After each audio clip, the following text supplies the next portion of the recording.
Good morning. ഇന്നത്തെ Bible reference മത്തായിയുടെ സുവിശേഷത്തിൽ നിന്നാകുന്നു.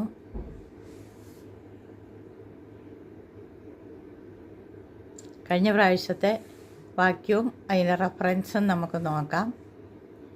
യേശു പത്രോസിൻ്റെ വീട്ടിൽ വന്നാറെ അവൻ്റെ അമ്മായിയമ്മ പനി പിടിച്ചു കിടക്കുന്നത് കണ്ടു. അത് മത്തായിയുടെ സുവിശേഷം 8 അധ്യായം 14 വാക്യമാകുന്നു. ഇന്നത്തെ വാക്യം നമുക്ക് നോക്കാം. അവൻ അവളുടെ കൈ തൊട്ടു, പനി അവളെ വിട്ടു, അവൾ എഴുന്നേറ്റു അവൾക്ക് ശുശ്രൂഷ ചെയ്തു. ഇതിൻ്റെ റഫറൻസ് മെസ്സേജ് ചെയ്യണേ. എൻ്റെ ചാനൽ സബ്സ്ക്രൈബ് ചെയ്യാനും ലൈക്ക് ചെയ്യാനും മറക്കല്ലേ. Okay, by.